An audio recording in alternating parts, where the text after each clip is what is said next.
because we have got such a vast number of offenders who are released on parole each and every day, the system gets crowded. You find that there are lots and lots of prisons, sometimes others who have to enroll with the NICRO programs that are offered at NICRO. You find that they are being put on a waiting list, and so sometimes you get having been put on a waiting list. You know.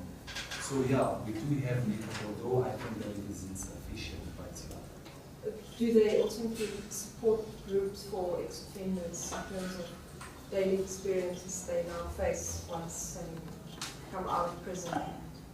Yeah, well, there are programs. Sometimes we find that there are substance abuse programs. If maybe an offender has been found to be high risk in terms of relapsing into a drug life, we find that there are programs that they need to enroll in so that they can deal with that behavior. At one stage, there were people who were trying to start halfway houses to employ and train release juveniles. I don't know if I'm sorry, I didn't carry it through, but certainly it would be a wonderful thing as well for the juveniles. So the Correctional Services is currently also dealing with those halfway houses. As far as I know, they've opened about 3. Really wonderful. Yeah, so it's also something that they are pursuing. Then I don't know from your side, correctional community corrections. So once you are released or on parole, you are supposed to be reporting to community corrections, which is also a part of Correctional Services. Are they assisting? I don't work with that. This is why I'm asking you. No, not really. One of their primary duties is to ensure that when consent come and visit you, they find you. And then you also have to report. So it depends on the nature of your sentence. You can be maybe a medium category, you can be a maximum category offender, and there are certain times that you need to go and report. And failure to report, then you are considered as having transgressed. And if you transgress some of the proper conditions, then there's no hesitation to take it back. So these are also one of the things that I wanted us to talk about, because I'm attending and I need to attend each and every day, Monday to Friday.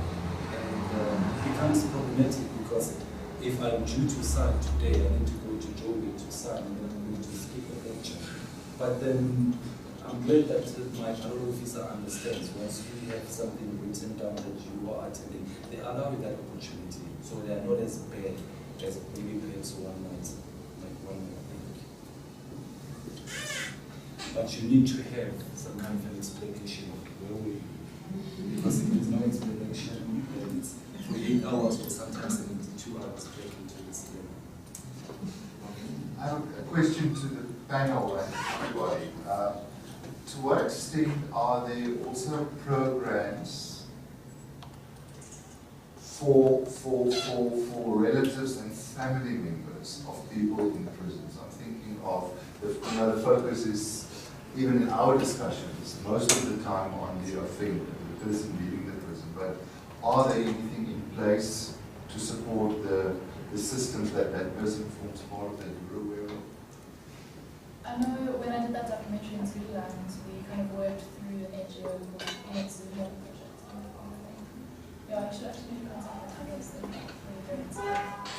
And they look at restorative justice in a more holistic approach. Because restorative justice is often like victim-offender and not really offender-family. As you say, that whole link is kind of big dark. And they do quite a lot of that. They do family conferencing, basically. So within the prison, when there's animosity between the offender and the family. Because often I think families feel like they've personally been wrong. You know what I mean? Like they can't really isolate their son or daughter or cousin having committed a crime from their own personal kind of feelings. And those are really, really interesting.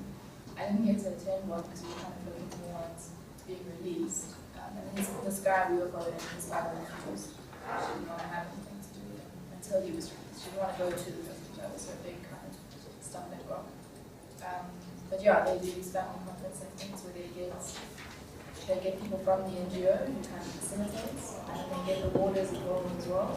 And then they get the offender and the family to kind of all sit in one room and basically just talk. I think they guide the conversation because they're obviously those words and they know what needs to be said and what emotions needs to be felt. But yeah, I think it's critical. I don't know really what happens in Gauteng.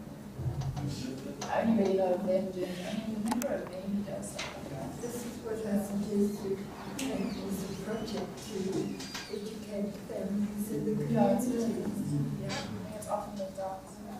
And I think you raise a very important point there because support structures are very important when you are in prison. I was fortunate that my family did not discard me. So when I had a vision of going back to school, it's like they supported me all the way through. You know, but for somebody else it might be different. If you do not have that family support, sometimes you get demotivated because there are frustrations while we're in prison. My journey starting in prison was not easy. At some point I was expecting my study material never came through, and then the assignments would fail in 2 weeks.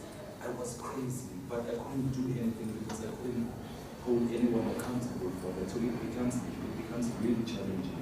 But like I'm saying, if you have got family support, then it becomes much easier for you to realize your dreams. So that is a very important thing. It's something that needs to be looked at because often the note you find that there is what I call intrafamilial tension between the offender and his or her family. When you even go to prison, you find that if perhaps maybe the family relations are not so good, they tend to get even worse as time goes on. Because while you sit in prison, then you do not get visit, and sometimes it becomes difficult for you to even have facility. Right? Sometimes you do not even have maybe a burdened soul, and you stand out from the crowd.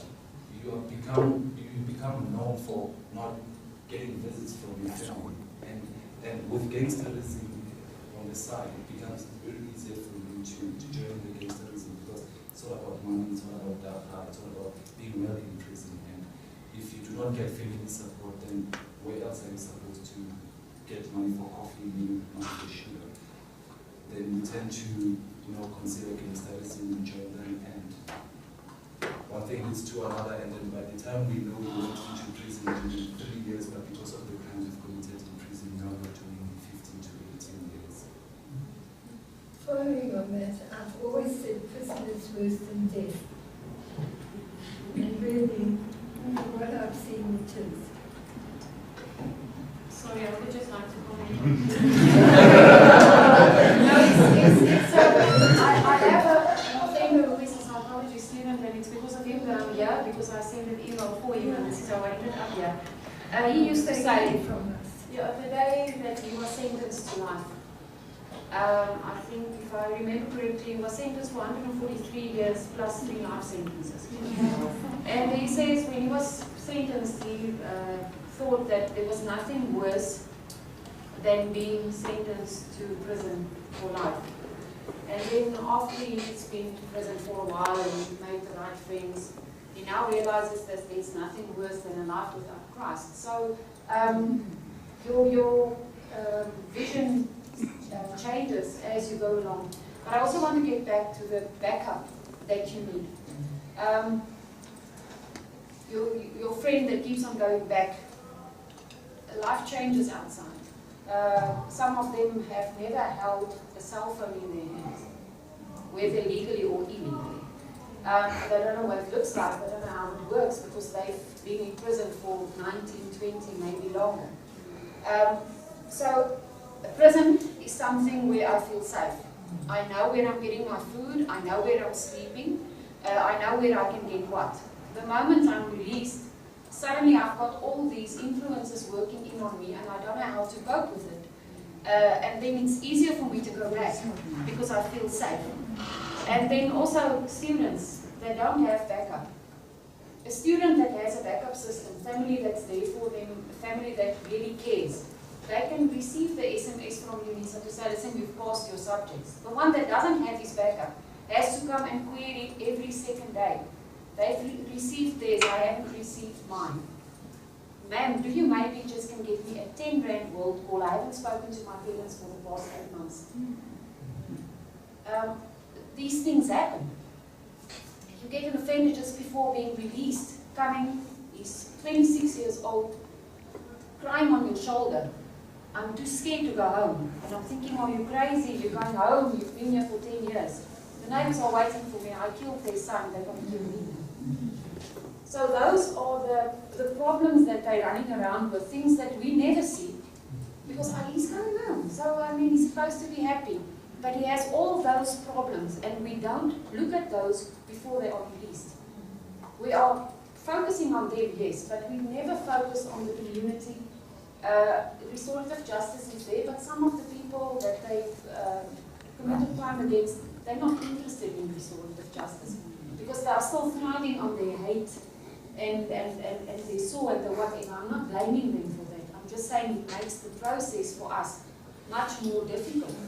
And then also it makes his process of healing more difficult because sometimes it's necessary for you to face facts, face your victim. And some of them want to do it. But most of the time when they write the letters, it comes back saying that they are not with us. But it's necessary to get the family involved. An offender is taken to prison, removed from society. He stays with people that are also in prison. It's nice, we have our own little community, like he said. We know exactly where we're going. You can go from one corner to another knowing exactly what happens. He's being removed, he's safe. His family is not. His family, this is the mother of the guy who raped that one. This is the father of the guy who raped that one. Especially in smaller communities. The families are suffering just as much as the offenders. And there I have to agree with you. It's time that we have something in place where we can also give assistance to the families. Another thing, Correctional Services has got a shortage in psychologists, and it's creating a big backlog, and it's having a major impact on rehabilitation in our prisons. So if you are studying to be a psychologist, please try VCS. We need you. I think that was Nasha, thanks. Well, a friend of